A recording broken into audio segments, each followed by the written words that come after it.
Swastiastu. Selamat datang di video pembelajaran kali ini. Perkenalkan, nama saya Nikade Cynthia Durianti, akrab dipanggil Cynthia.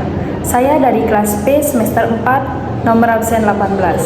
Saya akan membahas topik yang sangat penting dalam kehidupan kita sehari-hari, yaitu persatuan dan kesatuan. Sebelum masuk ke materi inti, mari kita pikirkan sejenak. Pernahkah kita melihat suatu kelompok yang gagal bekerja sama karena ada perbedaan pendapat? Atau pernahkah melihat kelompok yang berhasil mencapai tujuan karena setiap anggota saling menghargai, bekerja sama, dan memahami perbedaan? Dari sini kita bisa menyadari bahwa persatuan dan kesatuan bukan sekedar teori, tapi sesuatu yang nyata dan sangat penting dalam kehidupan. Dalam video ini, saya akan menjelaskan secara lengkap mengapa persatuan dan kesatuan sangat penting, bagaimana penerapannya dalam kehidupan sehari-hari, bagaimana menjaga persatuan dan kesatuan dalam kelompok, komunitas, atau masyarakat, dan bagaimana nilai ini menjadi fondasi utama membangun kerjasama dan hubungan harmonis. Materi ini juga menekankan hubungan antara keberagaman dan persatuan, karena keberagaman bukanlah penghalang, tetapi justru kekuatan jika kita memahami dan menerapkannya dengan benar. Nah, sekarang mari kita mulai dengan alasan saya memilih materi persatuan dan kesatuan. Saya memilih materi persatuan dan kesatuan karena materi ini adalah fondasi utama dalam kehidupan bermasyarakat, berbangsa, dan bernegara. Indonesia merupakan negara yang sangat kaya akan keberagaman. Ada berbagai suku, agama, bahasa, dan adat istiadat. Keberagaman ini adalah kekayaan yang luar biasa, tetapi jika tidak dikelola dengan baik, bisa menjadi sumber konflik. Persatuan dan kesatuan menjadi kunci untuk menjaga keharmonisan, menjembatani perbedaan, dan memungkinkan semua pihak bekerja sama mencapai tujuan bersama. Persatuan mengajarkan kita menjaga hubungan baik antar individu, menghargai orang lain, dan menjaga solidaritas. Kesatuan menekankan pentingnya memiliki tujuan yang sama sehingga perbedaan tidak menjadi penghalang. Dengan kata lain, persatuan berkaitan dengan hubungan sosial, sementara kesatuan berkaitan dengan tujuan bersama. Keduanya saling melengkapi. Materi ini sangat relevan secara sosial dan karakter. Nilai yang terkandung antara lain, yang pertama toleransi, yaitu menghargai perbedaan tanpa menghakimi. Lalu yang kedua ada kerjasama, yaitu berkolaborasi untuk mencapai tujuan bersama. Yang ketiga ada kepedulian, yaitu membantu dan memperhatikan orang lain. Dan yang terakhir ada tanggung jawab, yaitu menepati janji dan melaksanakan peran dengan baik. Materi ini memungkinkan peserta didik menghubungkan teori dengan pengalaman nyata. Misalnya, dalam sebuah proyek kelompok di sekolah ataupun komunitas, persatuan dan kesatuan menentukan keberhasilan kelompok. Jika semua anggota saling menghargai, bekerja sama, dan memahami perbedaan, tujuan kelompok akan tercapai. Jika tidak, konflik akan muncul dan bekerja sama akan terganggu. Selain itu, persatuan dan kesatuan juga menciptakan lingkungan yang aman, nyaman, dan harmonis. Nilai ini penting untuk membangun karakter dan sikap sosial yang baik. Saya ingin menekankan bahwa memahami persatuan dan kesatuan bukan hanya teori, tetapi praktik yang harus diterapkan setiap hari dalam kehidupan nyata. Lalu, capaian pembelajaran yang saya tetapkan adalah memahami pentingnya persatuan dan kesatuan dalam keberagaman. Capaian pembelajaran ini dipilih karena menjadi pembelajaran lebih nyata, bermakna, dan aplikatif. Peserta didik tidak hanya mengenal istilah persatuan dan kesatuan, tetapi juga memahami manfaat dalam kehidupan sehari-hari. Misalnya, bagaimana bekerja sama mempermudah pekerjaan dalam kelompok. Lalu, bagaimana toleransi menjaga hubungan tetap harmonis? Dan bagaimana menghargai perbedaan membuat kelompok lebih solid? Capaian pembelajaran ini mendorong peserta didik untuk berpikir kritis dan reflektif. Mereka diajak menilai konsekuensi jika persatuan tidak dijaga, mengamati pengalaman nyata, dan menemukan strategi agar tetap rukun di tengah perbedaan. Selain itu, capaian pembelajaran ini memudahkan guru untuk menyusun kegiatan pembelajaran secara bertahap, mulai dari pengenalan konsep, pengamatan contoh nyata, diskusi, hingga praktik langsung. Evaluasi pun menjadi lebih terarah karena guru dapat menilai pemahaman, sikap, dan kemampuan peserta didik dalam menerapkan nilai persatuan dan kesatuan. Dengan capaian pembelajaran ini, pembelajaran tidak hanya bersifat teoritis, tetapi juga praktis, relevan, dan berdampak jangka panjang. Selanjutnya, tujuan pembelajaran yang saya tetapkan antara lain: yang pertama, menjelaskan pengertian persatuan dan kesatuan. Yang kedua, menyebutkan contoh keberagaman di lingkungan sekitar. Yang ketiga, menjelaskan pentingnya persatuan dan kesatuan dalam kehidupan sehari-hari. Yang keempat, memberikan contoh sikap menjaga persatuan dan kesatuan. Dan yang kelima, menunjukkan sikap menghargai perbedaan. Tujuan ini dipilih agar pembelajaran menjadi sistematis dan terstruktur. Pertama, peserta didik memahami konsep dasar. Kedua, peserta didik melihat contoh nyata dalam kehidupan sehari-hari. Ketiga, peserta didik berdiskusi dan menganalisis situasi. Dan yang terakhir, peserta didik mempraktikkan nilai persatuan dan kesatuan melalui kegiatan kelompok.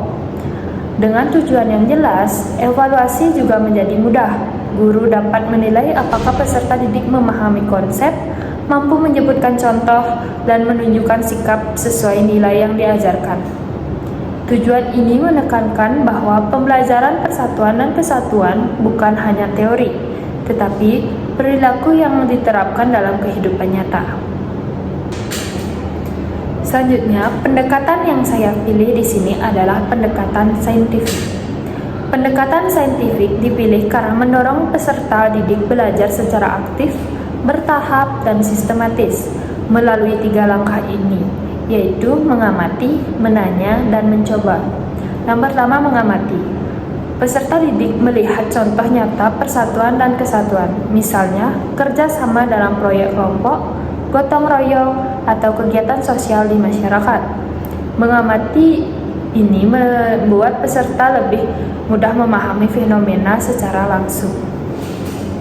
Yang kedua, menanya. Peserta didik diajak berpikir kritis dengan pertanyaan seperti apa yang menjadi jika persatuan tidak dijaga, atau bagaimana cara menjaga persatuan di kelompok yang berbeda latar belakang. Dan yang terakhir, mencoba. Peserta didik mempraktikkan nilai persatuan dan kesatuan melalui simulasi permainan peran atau kegiatan kelompok. Pendekatan ini efektif karena peserta didik belajar dari pengalaman nyata, bukan hanya teori. Mereka mengamati, berpikir, mencoba, dan menerapkan nilai persatuan dan kesatuan. Pendekatan saintifik juga mendorong refleksi, karena peserta didik mengevaluasi tindakan mereka sendiri dan belajar dari pengalaman, sehingga pembelajaran menjadi bermakna dan berdampak jangka panjang. Selanjutnya, strategi yang saya pilih adalah strategi pembelajaran aktif. Strategi pembelajaran aktif dipilih karena peserta didik belajar dengan terlibat langsung, bukan pasif. Strategi ini mencakup diskusi kelompok, permainan, simulasi, dan kegiatan proyek kolaboratif. Keuntungan dari strategi ini yaitu meningkatkan fokus dan motivasi peserta didik, membantu memahami konsep melalui pengalaman langsung, melatih kemampuan berpikir kritis, komunikasi, dan kerjasama. Dari strategi ini, peserta didik belajar mendengarkan pendapat orang lain, menghargai perbedaan, menyelesaikan masalah bersama, dan mempraktikkan nilai toleransi. Strategi ini membuat pembelajaran interaktif, menyenangkan, dan mendalam, Selain itu, strategi ini memungkinkan peserta didik mengalami situasi nyata di mana persatuan dan kesatuan sangat dibutuhkan, sehingga nilai ini lebih mudah diterapkan dan diingat. Strategi ini juga mengajarkan peserta bahwa setiap tindakan mereka dalam kelompok memiliki dampak, sehingga tanggung jawab dan kerjasama menjadi lebih terasa. Selanjutnya, metode yang saya pilih yaitu metode diskusi, tanya jawab, dan permainan peran. Yang pertama, metode diskusi untuk berbagi pengalaman dan pendapat mengenai persatuan dan keberagaman. Yang kedua, tanya jawab untuk melatih berpikir kritis dan reflektif. Dan yang terakhir, permainan peran untuk mempraktikkan situasi nyata yang menekan kerjasama, toleransi, dan penghargaan terhadap perbedaan. Metode ini efektif karena peserta didik belajar melalui pengalaman langsung, baik pengalaman mereka sendiri maupun pengalaman teman-temannya. Pemahaman menjadi lebih kuat, lebih mendalam, dan lebih mudah diterapkan. Contohnya, dalam permainan peran, peserta berperan sebagai anggota kelompok yang berbeda suku atau latar belakang, lalu bekerja sama untuk menyelesaikan tugas. Dengan cara ini, peserta tidak hanya memahami konsep persatuan dan kesatuan, tetapi juga merasakan manfaat secara langsung. Selanjutnya, model pembelajaran. Model pembelajaran yang saya pilih adalah model pembelajaran kooperatif. Model ini menekankan kerjasama, tanggung jawab, dan saling membantu. Dalam model ini, peserta didik belajar melalui interaksi kelompok, di mana keberhasilan kelompok bergantung pada kontribusi setiap anggota. Mereka saling bertukar ide, berdiskusi, solusi, dan bekerja sama untuk mencapai tujuan. Keunggulan dari model ini antara lain yang pertama, melatih kerjasama. Peserta didik belajar bagaimana saling mendukung, berbagi tugas, dan menghargai kontribusi setiap anggota. Yang kedua, melatih tanggung jawab. Karena keberhasilan kelompok bergantung pada semua anggota. Setiap peserta terdorong untuk aktif berpartisipasi. Dan yang terakhir, melatih kemampuan komunikasi dan negosiasi. Peserta harus mampu menyampaikan pendapat dengan baik, mendengarkan teman, dan mencapai kesepakatan. Contoh penerapannya bisa berupa peserta membuat poster atau infografis tentang persatuan dan kesatuan, permainan peran di mana peserta berperan sebagai anggota kelompok dari latar belakang berbeda dan harus menyelesaikan tugas bersama, dan diskusi kelompok tentang contoh konflik dalam masyarakat dan cara menyelesaikannya dengan nilai persatuan. Alasan saya memilih model kooperatif adalah karena peserta dapat langsung mempraktikkan nilai persatuan dan kesatuan melalui pengalaman nyata, sehingga konsep ini lebih melekat dan lebih mudah dipahami.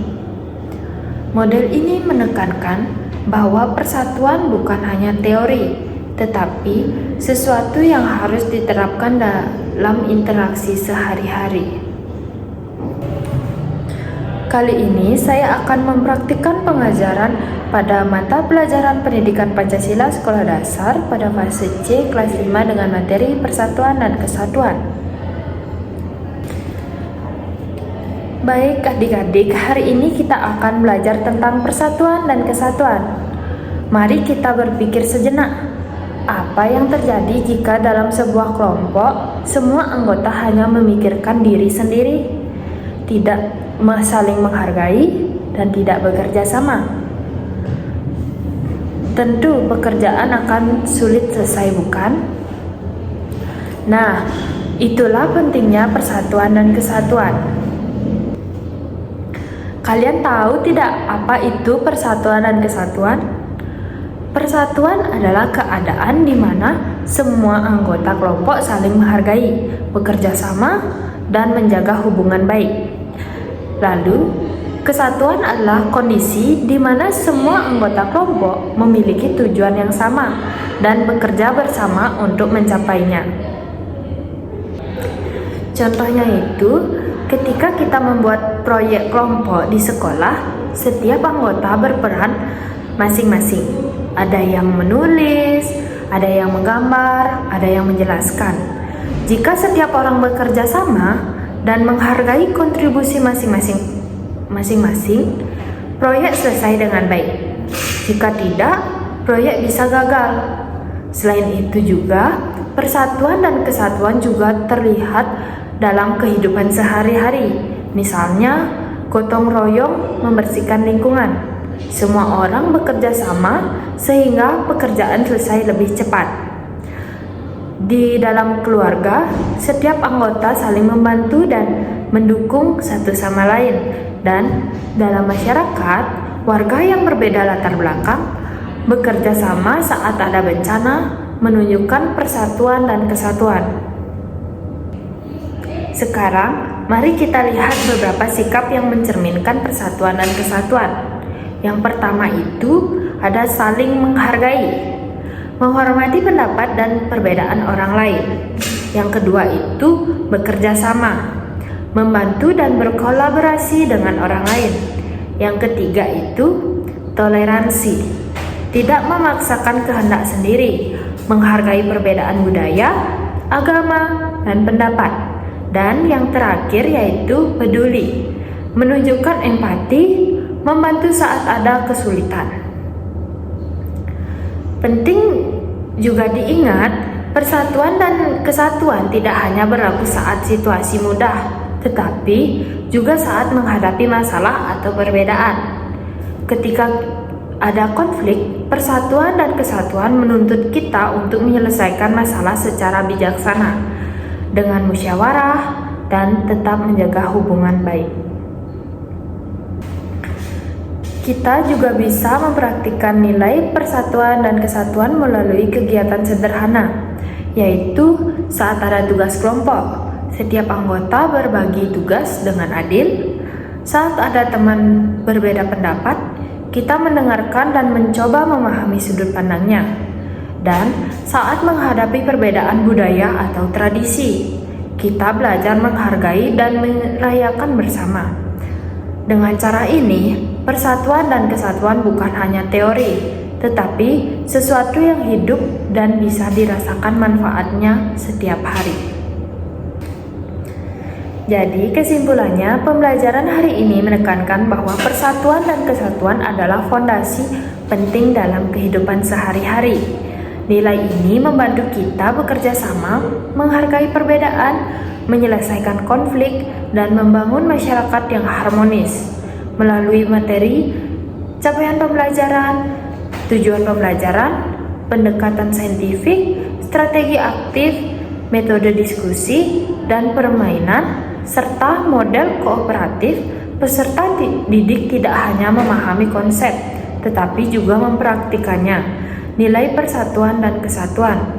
Materi penguatan membantu peserta didik melihat contoh nyata, sehingga pembelajaran lebih melekat dan berdampak.